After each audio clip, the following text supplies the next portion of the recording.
Selamat sejahtera kepada Encik Kasturi. Nama saya Biosen, nombor matriks 211422-308. Dalam video pembentangan ini, kami akan membentangkan topik kami yang bertajuk isu pendidikan di Malaysia akibat pandemik COVID-19. Kumpulan kami bernama Braveheart dan terdiri daripada 6 orang iaitu saya, Biosen, Li Yixuan, Bu Ruwei, Loh Xiao Jun, Syiranan Provincik dan Lau Ivan. Ini merupakan infografik yang disediakan oleh kami. Kami akan membincangkan topik ini dari segi aspek masalah yang dihadapi dan cara mengatasi isu pendidikan di Malaysia akibat pandemik COVID-19.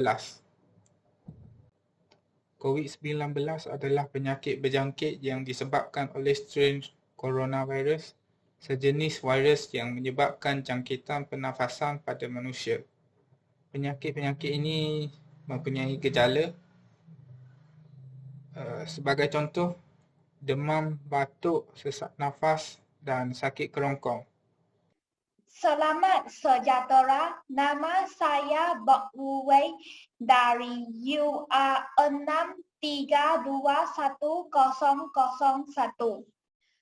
Masyarakat global terpaksa mengubah norma dan gaya hidup mereka apabila keluar daripada kebiasaan akibat pandemik COVID-19. Struktur pembelajaran dalam bidang pendidikan juga tidak terkecuali kesan daripada virus tersebut yang berpaksikan semua guru dan murid secara langsung menggunakan kaedah pengajaran dan pembelajaran permudacaraan PDPC secara dalam talian seperti Google Classroom, Google Meet, Zoom Club Meeting, Webex, Cisco, Microsoft Teams, dan berbagai kuis serta dilakukan di rumah. Sistem pembelajaran dan pengajaran di rumah yang kini diguna pakai oleh sistem persekolahan negara dalam usaha membendung penularan pandemik COVID-19 dilihat secara tidak langsung mencetuskan isu hilang motivasi untuk belajar dan membaca dalam kalangan pelajar, khususnya murid sekolah rendah. Isu tersebut telah menyumbang kepada peningkatan kadar ketinggalan dalam pembelajaran. Berdasarkan kajian tabung kanak-kanak Pertumbuhan Bangsa-Bangsa Bersatu ke atas kumpulan di-40 di sekitar ibu negara, didapati 6 daripada 10 murid hilang motivasi untuk mengikuti aktiviti pengajaran dan pembelajaran.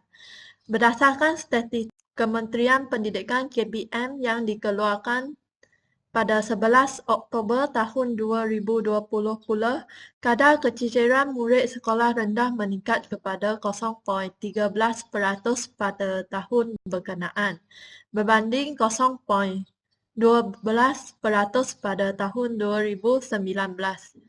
Manakala kadar keciciran pelajar sekolah menengah pula meningkat daripada 1.14% kepada 1.26% bagi tempoh yang sama. Kajian yang dijalankan oleh Fakulti Pendidikan UKM bagi tahun 2020 menunjukkan 70% hingga 80% guru melaporkan antara cabaran utama melaksanakan PDPR adalah untuk mendapatkan perhatian pelajar dan kadar kehadiran tidak mencapai 80%. Di sini saya berharap semua masyarakat, khususnya persatuan ibu bapa dan guru dapat mencari jalan terbaik dalam memastikan pelajar mempunyai akses yang mudah untuk berhubung dengan guru. Sekian, terima kasih.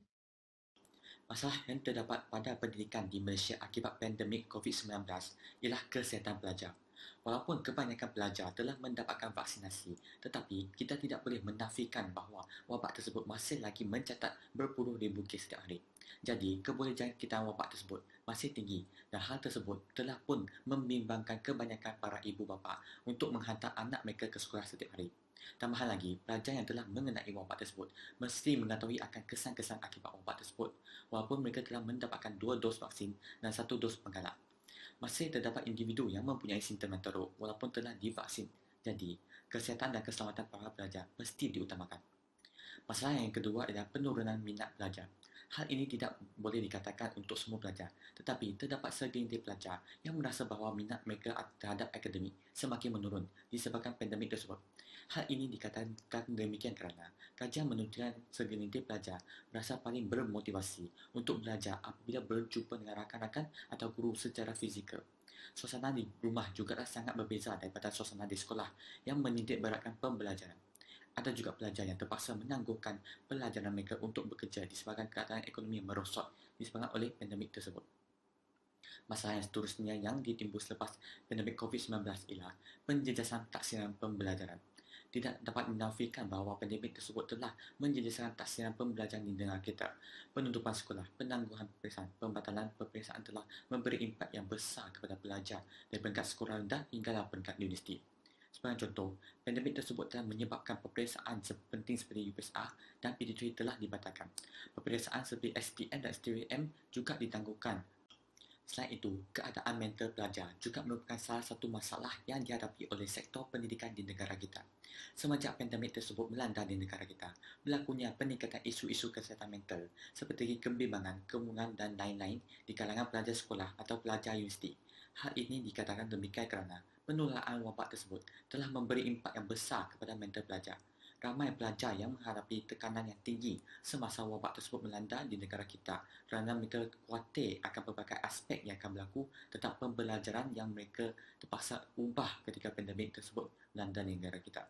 Itu merupakan beberapa masalah yang terdapat pada pendidikan di Malaysia akibat pandemik COVID-19. Cara mengatasi masalah tersebut ialah menetapkan SOP yang lebih ketat kepada ibu bapa dan murid. Bagi menjaminkan kesihatan pelajar apabila menghadiri ke sekolah, pihak kerajaan telah menetapkan beberapa SOP yang lebih ketat, antaranya ialah penggunaan cecair sanitizer untuk membersihkan tangan sebelum memasuki kelas bagi menekankan COVID-19. Tambahan pula, pada hari ini, pihak kerajaan telah melaksanakan cara pengiliran ke sekolah. Bukan ini sahaja, pihak kerajaan telah memastikan semua guru di sekolah itu sudah mengambil vaksin dan dos COVID-19. Yang kedua, menu PDPR 2.0. Bagi mengatasi masalah penurunan minat pembelajaran pelajar, pihak sekolah telah terancang baik dengan menerusi pembelajaran dalam talian. Yang penting sekali ialah pembelajaran dalam talian seharusnya memberi fokus kepada konsep dan prinsip yang perlu disampaikan serta senang difahami semua murid. Bukan ini sahaja, masa pembelajaran dalam 1 jam sahaja agar pelajar tidak akan berasa letih menghadapi komputer sepanjang masa. Cara ketiga ialah pemimpin juga perlu mempersiapkan diri daripada segala aspek. Boleh memastikan bahawa kita sudah tahu kesan COVID-19 terhadap penjejasan taksiran pembelajaran.